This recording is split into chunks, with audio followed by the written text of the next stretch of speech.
translated by Burton Raffle, new afterward by Roberta Frank.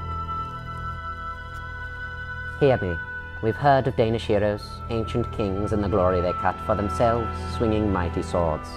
How Shield made slaves of soldiers from every land, crowds of captives he'd beaten into terror.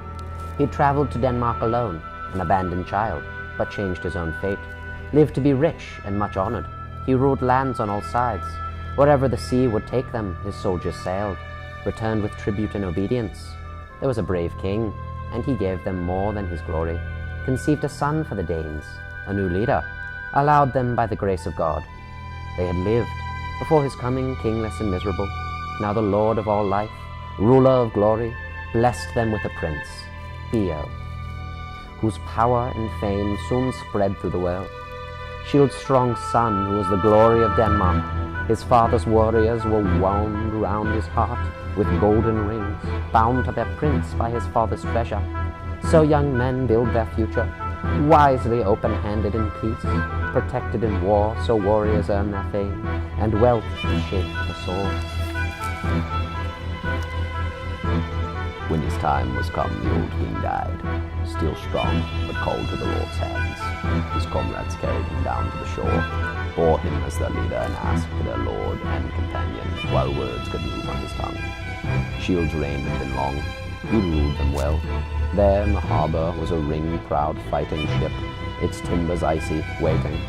And there they brought the beloved body of their ring-giving lord, and laid him near the mast. Next to that noble corpse they heaped up treasures, jeweled helmets, hooked swords and coats of mail, armor carried from the ends of the earth. No ship had ever sailed so brightly fitted, no king sent forth more deeply mourned.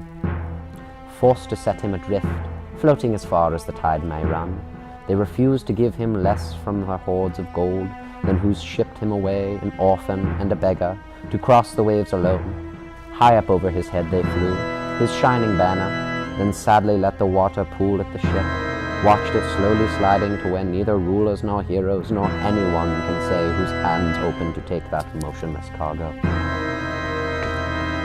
Then Beowulf was king in the Danish castle, Shield's son ruling as long as his father, and as loved, a famous lord of men, and he in turn gave his people a son, the great Healfdene, a fierce fighter who led the Danes to the end of his long life, and left them 4 children, 3 princes to guide them in battle, Helge and Hrothgar and Helga the Good, and 1 daughter, Yirs, who was given to Onela, king of the Swedes, and became his wife and their queen.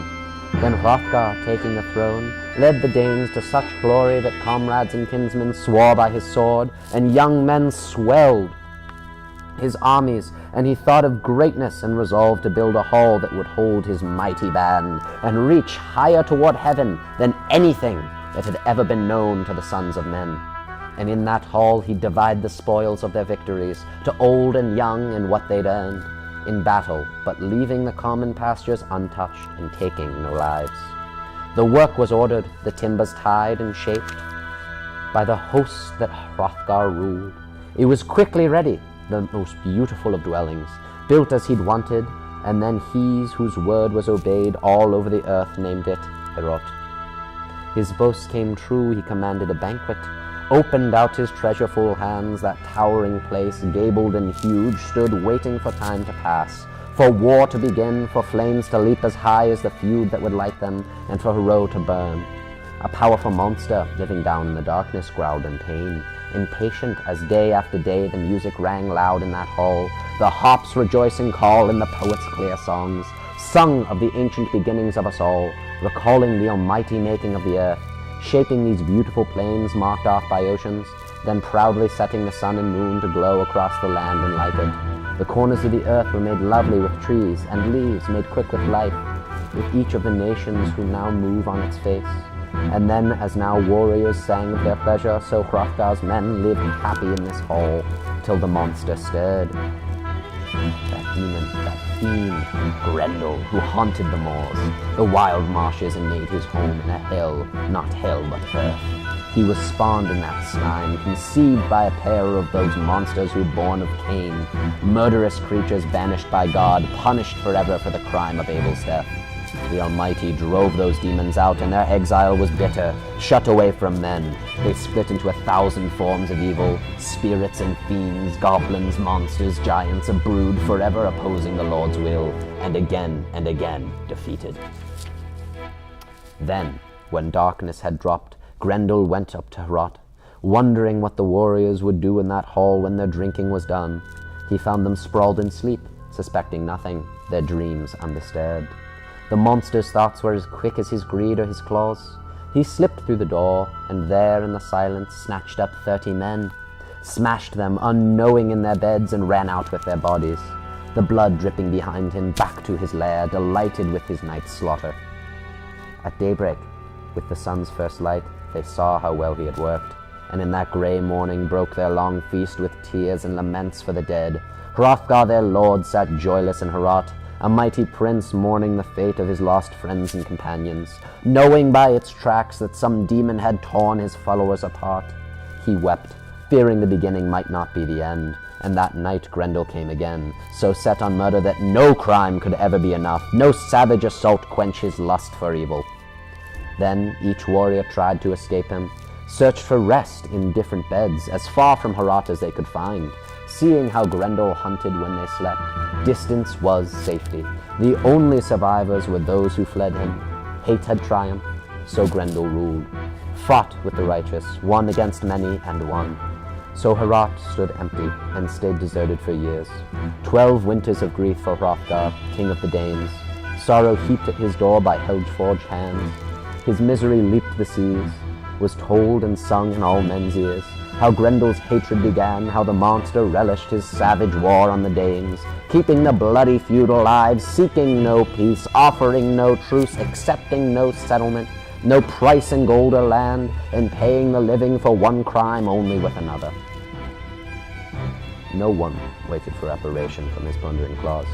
That shadow of death hunted in the darkness, stalked Hrothgar's warriors, old and young, lying in wait, hidden in mist, invisibly following them from the edge of the marsh, always there, unseen. So mankind's enemy continued his crimes, killing as often as he could, coming alone, bloodthirsty and horrible. Though he lived in Heorot, when the night hid him, he never dared to touch King Hrothgar's glorious throne, protected by God, God whose love Grendel could not know. But Hrothgar's heart was bent. The best and most noble of his council baited remedies, sat in secret sessions, talking of terror and wondering what the bravest of warriors could do. And sometimes they sacrificed to the old stone gods, made heathen vows hoping for hell's support, the devil's guidance in driving their affliction off. That was their way, and the heathen's only hope. Hell, always in their hearts, knowing neither God nor his passing as he walks through our world, the Lord of heaven and earth. Their ears could not hear his praise or know his glory. Let them beware those who are thrust into danger, clutched at by trouble, yet can carry no solace in their hearts, cannot hope to do better. Hail to those who will rise to God, drop off their dead bodies and seek our Father's peace. So living sorrow of Healfdene's son simmered, bitter and fresh, and no wisdom or strength can break it. That agony hung on king and people alike, harsh and unending, violent and cruel and evil. In his far-off home, Beowulf, Higlac's follower and the strongest of the Geats, greater and stronger than anyone in this world, heard how Grendel filled nights with horror, and quickly commanded a boat fitted out, proclaiming that he'd go to that famous king, would sail across the sea to Hrothgar. Now, when help was needed, none of the wise ones regretted his going. Much as he was loved by the Geats, the omens were good, and they urged the adventure on. So Beowulf chose the mightiest men he could find, the bravest and the best of the Geats, 14 in all, and led them down to their boat. He knew the sea, would point to the prow straight to the distant Danish shore.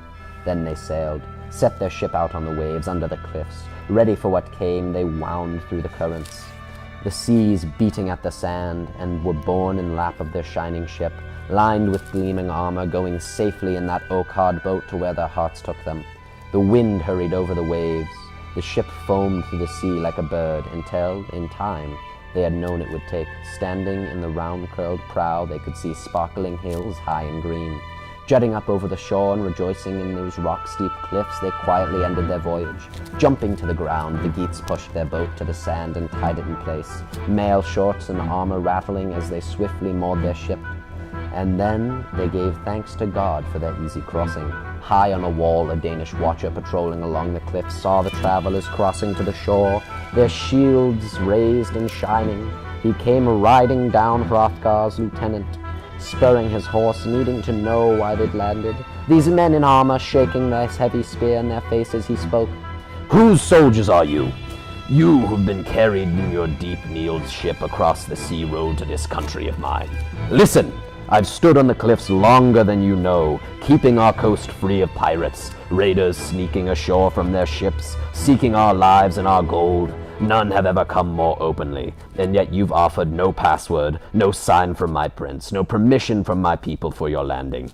Here, nor have I ever seen, out of all the men on earth, one greater than...